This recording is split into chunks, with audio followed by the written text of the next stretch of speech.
크리스찬에게 필요한 기름 부음이라는 제목으로 하나님 말씀 증거하도록 하겠습니다. 민수기 7장은 89절입니다. 엄청 긴데 왜 그러냐면 12절부터 89절까지 12지파가 헌물 드리는 거를 하나씩 12번 제가 이렇게 다시 보니까 뭐 거의 조사도 틀리지 않아요. 거의 같은 내용들로 12번을 반복하고 있습니다. 그러니까 내용은 뭐냐? 장막 세우기를 마치고 난 다음에 두 가지 했다는 것입니다. 하나님께로부터 받는 것은 기름 부음, 그리고 드리는 것은 헌물이다. 그래서 우리가 두 가지가 다 필요하다라는 것입니다. 그래서 우리 인생에도 하나님께 받음과 드림, 이 두 가지 균형이 꼭 있어야 된다는 것입니다. 첫 번째 두 가지 살피겠는데, 장막 세우고 난 다음에 기름 부음이 있어야 된다라는 것입니다. 다 준비했습니다. 이제 기름 붓는다. 그 이제 히브리 말로 마사흐인데, 마사흐. 거기서 기름 부음 받은 자 메시아가 나왔죠. 마사흐, 그 음차한 거예요. 메시아. 그러면 기름 부음을 받았다. 그러니까 예수님이죠. 예수님. 기름 부음 받은 자 메시아. 1절을 보시면 모세가 장막 세우기를 끝내고 그것에 기름을 발라 구별했다. 뒤에도 그 모든 기물에 기름을 발라. 그러니까 기름 바르는 어노인팅, 이게 필요하다는 것입니다. 그러므로 건강한 교회가 되고 건강한 크리스찬이 되는 기름 부음이 있어야 된다는 것입니다. 기름을 발라야 된다는 거예요. 그러면 우리가 뭐 허구한 날 기름 부음 받았다 이런 얘기를 많이 하는데, 기름 바른다는 게 무슨 뜻이 있는가? 세 가지 있거든요. 하나는 기름 발랐다, 소유권, 나 하나님 것이다. 기름 발랐다, 권능이 임했다.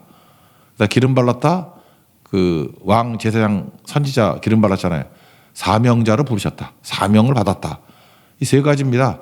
그래서 기름 부음 그러면은 소유권, 권능, 사명, 이거 잊지 않기를 원합니다. 차례대로 한번 살펴보면은 기름 발랐다, 그 얘기는 다 짓고 난 다음에 소유권이 하나님께 있다. 이제는 내 것이 아니고 하나님의 것이다. 우리가 뭐 기름 발랐다 그러면 우리 한국말에도 비슷한 거 있는데, 누구 좋아하는 사람이 있으면 어렸을 때 뭐라 그래? 침 발랐다. 너무 더러운가? 그래요. 그 동물 세계도 뭐 영역 표시로 분비물 이렇게 묻히고 다니고 그러잖아요. 여기 내 영역이야. 누가 들어와? 이런 거.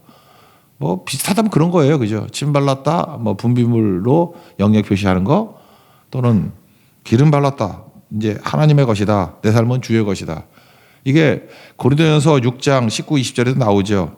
우리 값으로 사신 바 되었다. 성령이 우리 안에 내주어 계신다. 그러므로 너희 몸으로 하나님께 영광 돌려라. 네 몸이 네 거 아니다. 하나님의 것이다. 그럴 때 뭐예요? 기름 발랐다. 그렇죠? 기름 부음이라는 것은 소유권이 하나님께 있다라는 것입니다. 마태복음 16장 18절에 가이사랴 빌립보 대화 나누죠. 베드로가 주는 그리스도시요 살아계신 하나님의 아들입니다. 예수님 되게 기뻐하시면서 이 반석 위에 내 교회를 세우리니 음부의 권세가 이기지 못한다. 그때 내 교회 그러자, 내 교회. 그러니까 교회는 누구 거예요? 예수님 거라고요. 그래서 이걸 내 교회, 그러니까 이상하니까 주님의 교회, 그런 이름 많죠. 여기서 따온 거예요. 주님의 교회. 그러니까 소유권이 예수님께 있다. 우리 교회를 설명할 때 두 가지 접근이 있는 것 같아요. 하나는 에클레시아. 에클레시아는 부르심을 받은 사람들의 모임. 그래서 건물이 아니고 사람입니다. 이것도 강조를 너무 하다 보니까 교회는 그냥 사람이 교회인 줄 알아요. 사람이. 사람. 맞아요. 틀린 건 아닌데. 그러니까 무슨 교회를 무슨 반상회로 착각하는 것 같아. 사람들 모여있으면 교회다. 이게 맞아요. 그거. 근데 1차적인 의미는 예수님이 교회예요. 그러니까 그리스도의 몸이 교회잖아요. 몸된 교회 그러잖아요. 그래서 사울이 막 핍박하고 다녔죠. 그럴 때 다메섹 도상에서 예수님이 만나고 난 다음에 사울아 사울아 내가 왜 나를 박해하느냐.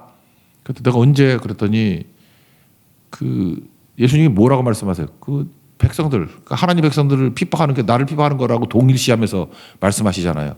교회 핍박이 나를 핍박한 거라고. 그러니까 교회 이퀄 뭐예요? 믿는 사람들의 모임도 맞아요. 근데 1차 의미는 예수님이에요. 예수님. 예수님의 몸된 교회. 그리고 몸된 교회의 일부분으로서 우리가 지체로서 모인 거죠. 근데 1차 의미를 자꾸 놓쳐버리고 2차를 두니까 자꾸 사람에게 너무 강조를 두는 것 같아요. 그 신본주의자들인데도 불구하고 인본주의 흉내를 자꾸만 내는 것 같아요. 교회는 예수님입니다. 그래서 예수님 중심이 돼야 되고, 그럼 우리가 해야 될 일이 뭐죠? 양머리 개가 돼서 예수님께 몰고 가는 거. 왜? 소유가 예수님께 있기 때문에. 그래서 여러분들 내가 내 소유라고 생각하니까 사는 게 피곤해지는 거예요. 내가 내 걸 지켜야 되고 하는 거니까. 주님의 교회입니다. 그래서 주님이 명하신 대로 지체로서 활동하면 교회가 세워지는 거예요. 몸이 세워지게 되는 거라고. 그래서 기름 부음 있을 때 다 기름 부음 받으셔야 됩니다. 그래야 내 삶이 주의 것이에요. 교회가 주의 것이고. 여기 보면은 뭐 모세라는 지도자가 있는데 모세 거 아니에요. 70명의 장로가 있는데 장로 것도 아니에요. 교회는 하나님의 것, 예수님의 것, 소유권이 예수님께 있다. 그게 1차적인 의미고. 두 번째는 권능이죠. 기름 부음 바르면 권능이 만다는 거예요. 뭐 한 구절만 본다 그러면 사도행전 1장 8절이잖아요. 오직 성령이 너에게 임하시면 권능을 받고. 그러니까 성령의 기름 부으심이 있으면은 하늘의 권능이 임하게 된다는 것입니다. 그럼 기름 부음 없으면은 무능하게 살겠죠. 우리 인간끼리 모여서 복작복작하고 자기 모아가지고 알량한 일을 하고. 그런데 하늘의 능력이 임하면 성령의 기름 부음이 있으면 사도행전 보세요. 그 복음서하고 다르잖아요. 제자들이 기름 부음 받으니까 능력이 있죠. 말에도 힘이 있고 전할 때도 전파가 되고 뭐 닫혔던 게 열리죠. 하늘도 열리고 옥문도 열리고 마음도 열리고 길도 열리고 다 열리는 거 아닙니까? 지금도 이렇게 답답하게 막혀 있는 이유가 무엇이냐? 내 힘 갖고 뛰기 때문에 그래요. 네, 하늘의 권능이 임하게 되면 기름 부음이 그래서 필요합니다. 다 열려요.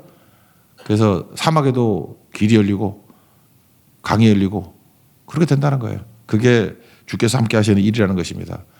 신명기 28장에 보면은 거기 뭐 복에 관한 쭉 얘기가 나오는데 7절에 대적들이 이게 몰려온다는 거예요. 근데 한 길로 너를 치러 들어왔으나 내 앞에서 7길로 도망치리라. 이게 왜 가능해요? 하늘의 권세가 임하게 되면 이런 일이 벌어지게 된다는 것입니다. 그래서 요즘에 뭐 살피는 게 사울 안 가고 다윗 아닙니까? 사울 왕이에요. 세 보이죠. 근데 기름 부음 없죠. 성경이 떠나잖아요. 다윗 기름 부음이 있죠. 그러니까 약해 보이죠. 누가 셉니까? 볼 것도 없어요. 다윗은 가는 곳마다 늘 이기게 하시고 사울은 많은 힘 가지고 있는데도 불구하고 하는 일마다 망하잖아요. 그리고 우리가 필요한 게 무엇입니까? 기름 부음이에요. 이번 고소성교에서도 기름 부음 가지고 일을 하셔야 됩니다. 그러면 하늘의 권세를 가지고 권능을 가지고 승리할 수 있다라는 것입니다. 그래서 기름 부음은 그래서 필요한 거예요. 기름 부음 없이 일하는 것 자체가 무능합니다. 세 번째는 사명자죠. 구약에 보면은 기름 부는 거 누구에게 부었어요? 왕, 제사장, 선지자. 그러니까 뭐예요? 사람을 세운다는 거죠. 사람을 세울 때 기름 부었습니다. 다윗도 왕으로 세울 때 사무엘상 16장에서 이새의 집에서 사무엘이 기름 붓잖아요. 이게 뭐예요? 왕으로 세운다 그런 뜻입니다. 그러니까 사명자로 세운다는 거예요. 그럼 사명 아니면 뭐로 살죠? 어떤 사람을 탁 만나면은 뭐 대화를 하다 보면 이제 파악을 하는 게 그런 거죠. 이 사람은 뭐로 사나? 그러면은 사명으로 사는 사람이 있고 욕심으로 사는 사람이 있어. 그래서 제가 살아보니까 몇 번 나누다가 욕심으로 사는구나 그걸 알고 난 다음에 몇 번 대화를 더 나누다 보면 이 사람의 욕심은 뭘까? 보이거든. 그럼 그 사람 진짜 정말 얕은 사람이에요. 그 욕심 뭐 말로 뭐라 그래도 결국은 그 사람의 마지막 결정은 욕심에 부합되는 일로 결정을 해. 그리고 그 사람의 미래는 욕심대로 가. 그래서 내가 뭐 별로 그런 마음을 안 품어서 그렇지 저거 죽이려고 마음 먹으면 가는 길을 알기 때문에 거기다 덫을 놓으면 죽죠. 그러니 얼마나 답답해. 세상이 얼마나 악하고 험악한 세상인데 욕심으로 사니 맨날 정글의 인생을 살죠. 경쟁과 시기 질투. 그러니까 소모적인 인생을 사는 거죠. 세상에서 제일 어리석은 사람이 욕심으로 사는 겁니다. 다 읽혀요. 그리고 항상 채워지지도 않고 깨지고 그런다고. 그런데 사명으로 사는 사람이 있어요. 사명으로 사는 사람을 보면은 종잡을 수가 없어. 사명은 하나님이 주시는 것이고 하나님이 이끌어 가시는 거니까 읽을 수가 없다니까. 저 사람은 저거구나. 사명이 저거구나. 조금 더 가보면은 사명이 더 이렇게 넓어지고 깊어지고 내가 파악 못하는 걸로 바뀌어 있어요. 바뀐 게 아니죠. 이렇게 질이 바뀐 거예요. 질이. 그래서 두려움이 생겨요. 와, 하나님의 사람이구나. 어디로 가는 거지? 모른다는 것입니다. 그래서 여러분들 진짜 능력 있게 사는 길이 어디에 있느냐? 사명으로 사는 거. 근데 요즘에 교육이 그렇잖아요. 사는 게 뭐 힘든가 봐요. 고단한 인생길 뭐 그러면서 진짜 젊은이들도 힘든 것 같아요. 그래서 힘을 어디에 쏘냐? 스펙 쌓기에 쏘는 것 같아요. 스펙이 우리 인생을 만드는지 아는데 그거 아니거든요. 스펙 그러면 뭐예요? 준비는 내가 하는 게 아니라니까요. 하나님이 준비하는 거라니까. 여호와 이레지 내가 이레가 아니잖아요. 하나님이 준비하는 거죠. 하나님이 준비하고 그냥 부르는 거예요. 그러면 순종하라고 하나님이 준비됐으니까 부르는 거지. 모세가 뭐 준비됐어요? 부르니까 순종하니까 하나님이 준비되니까 출애굽하는 거지. 그죠? 다윗도 마찬가지예요. 하나님이 준비된 거지 뭐 다윗이 뭘 준비가 돼 있어. 그러니까 여호와 이레라고요. 하나님이 준비되어 주는 거. 근데 하나님이 준비됨으로 부르시는 사람의 특징이 뭐예요? 예배자죠. 예배 중심. 근데 예배를 쌓지 않고 요즘 사람들은 스펙을 쌓아요. 제가 어떤 형제 보니까 뭐 좋은데 취업하는데 뭐 준비했냐 했더니 학점도 엄청 좋더라고. 그러니까 대학교 때 딴짓 안 했겠지. 그 정도 학점 달라면. 토익 엄청 높아요. 난 미국 사람인 줄 알았어. 연수, 뭔 놈의 연수 이렇게 많이 다니는지. 자격증 8개. 인턴 경험. 그래서 그 젊은 나이 무슨 인턴 경험을 이렇게 많이 했나? 봉사, 수상 실적. 거기다가 우리 교회 선교 갔던 것까지 복사해서 넣었더라고. 어느 나라. 뭐 있어 보이던데. 근데 선교 별로 많이 한 사람 아닌데. 이렇게 붙여놓으니까 또 있어 보여. 그러니까 치열한 경쟁입니다. 제가 그런 얘기를 했어요. 이거 있다고 쓰임 받냐? 제가 그렇게 얘기했어요. 훌륭한데 뭐 이렇게 나쁜 사람 아니에요. 잘 되는데 더 중요한 거 잊지 마라. 그죠? 네가 회사를 얻고 회막을 이룰 수 있다. 중요한 건 회막을 얻고 회사를 이루면 하나님께서 최고로 이끌어 주신다. 다윗 보세요. 다 잃어버려도 회막을 잃지 않는 인생 아니었습니까? 예배자 다윗 아니에요. 예배자 다윗. 그래 다 얻잖아요 나중에. 그런데 예배를 잃어버린 사울왕 예배 빼놓고 다 얻었잖아요. 나중에 다 이렇게 되는 거죠. 그래서 우리에게 그림원으로 보여주는 게 사울의 길을 갈래 다윗의 길을 갈래 그거라고요. 그래서 기름 부음이 있어야 됩니다. 성령의 기름 부음이 있으면은 사명이 보이고 사명으로 삽니다. 그래서 기름 부음이 꼭 필요하다는 거예요. 정리하면은 기름 부음이 있어야 내 인생 아니라 그러고 주님의 것입니다. 소유권이 주님께 있습니다. 무능하게 안 살고 권능으로 살고 욕심으로 살지 않고 사명으로 산다는 것입니다. 우리 모든 성도들 우리 교회가 성령의 기름 부음이 있는 어노인팅이 있는 우리 축복된 교회와 성도 되기를 축원합니다. 그다음 두 번째 내용은 2절부터 쭉 나오는 건데 헌물을 드립니다. 헌물을 드리는데 2절 하반절만 봅시다. 헌물을 드렸으니 이렇게 나오죠. 그러니까 헌물을 드린다는 건 뭐죠? 이게 중요한 자기 부인이에요. 헌물을 드렸다는 건 뭐냐면 이 모든 것을 이룬 게 내 힘이 아니고 내 능력이 아닙니다. 자기 부인하는 거죠. 그리고 하나님의 은혜가 임하는 방법이 뭐예요? 겸손이잖아요. 그러니까 겸손해지는 거. 그래서 신앙생활에서 그런 거 있잖아요. 뭐 예배 잘 드리고 하는데 그러니까 헌물이라 그러면 쉽게 말하면 헌금 또는 시간을 드리는 헌신 이런 거겠죠. 시간을 드리고 물질을 드리고 그게 왜 중요하냐 하면은 교회가 거질해서 그거 모아가지고 뭐 한다 그 뜻이 아니고 그렇게 자세와 훈련이 된 사람은 무너지지 않아요. 교만으로 무너지지 않아. 여러분 축복 아까 보세요. 내 삶은 주님의 것입니다. 그리고 뭐 능력 받고 그 다음에 사명이라는 게 뭐 쉽게 말해서 포지션도 막 생기고 그러는 거 아니에요? 영향력도. 그러면 그 안에 좋은 것만 있는 게 아니라 우린 죄인이기 때문에 독이 있다고. 그 독을 해독시키는 게 뭐냐? 헌물이에요. 헌신이에요. 자기 부인 되니까 자기 주장을 하게 돼 있잖아. 자기 자랑을 하게 돼. 이게 독이거든요. 이걸로 망하잖아. 히스기야도 자랑하다가 망했잖아. 근데 이거를 깨는 게 뭐냐면 주님께 드리면 이 모든 원인이 주께 있습니다. 그래서 겸손, 자기 부인, 영광. 그래서 감사하고 똑같은 개념이에요. 감사도 마찬가지 아니에요? 감사라는 게 해독하는 거라고. 해독. 독이 있는데 감사를 배우면 독이 사라져. 헌신을 배우면 독이 사라진다니까요. 그래서 7장 어마어마하게 길게 써놓잖아요. 왜? 앞부분 1장부터 6장까지 했던 일들이 너무나도 어마어마한 일이기 때문에 그 안에 쌓여있는 독이 얼마나 있겠어. 그래서 하나님의 해독, 그게 헌물, 헌신, 감사 이런 거였다는 것입니다. 그래서 원래 그 G.K. 캐스터턴이라고 그러는 사람 있죠. 캐스터턴이라는 사람이 했던 얘기인데 우리 그 은혜 찬양 그 손 목사님이 작사했을 때 요 내용에서 넣은 거야. 삶에서 가장 중요한 것을 당연한 것으로 받아들이니까 무너진대요. 그죠? 감사함으로 받아들일 때 그게 은혜라고. 그런 말을 했거든요. 캐스터턴이. 근데 요걸 그대로 넣어가지고 뭐 은혜 당연한 것 아니고 뭐 모든 것이 은혜였어 이렇게 바꿨죠. 그분이 이거 안 보고 그냥 했을 수도 있다고 생각하지만 저는 아니에요. 내가 문맥을 보면 알아. 이거 캐스터톤 얘기예요. 당연히 아니라 은혜 대비시킨 사람이 캐스터톤이거든요. 당연한 것으로 여기는 거 독이거든. 근데 당연한 걸 여기지 않고 은혜를 여기고 감사를 여기고 자기 부위로 갈 수 있는 게 뭐냐? 그게 헌물이라고요. 헌신. 꼭 붙으십시오. 그래서 11절에 얘기하죠. 11절에 여호와께서 모세에게 이르시기를 지휘관들은 하루 한 사람씩 제단에 봉헌물을 드릴지니라. 그래서 12절부터 12지파 지휘관이 나와서 드리는 거.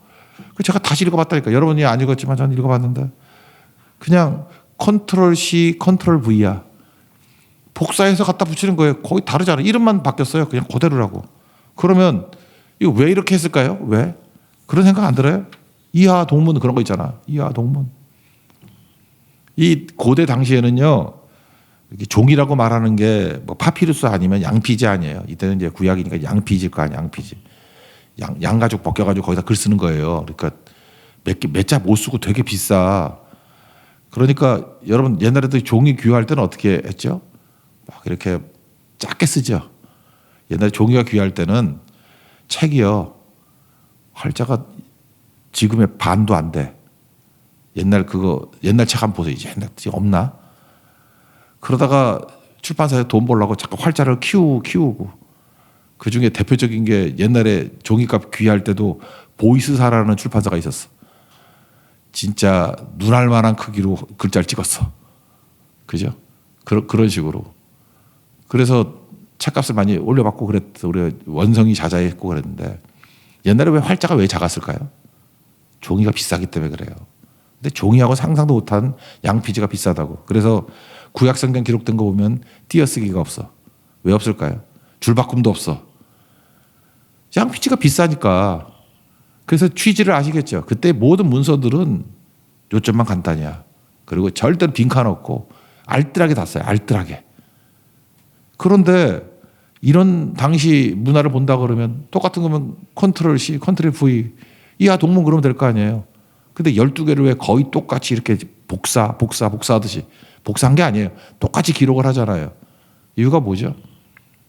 하나님께서 12지파의 헌신을 각각 받으신다 그런 뜻이에요. 각각 받는다. 이하 동문이라고 할 수 없는 거다.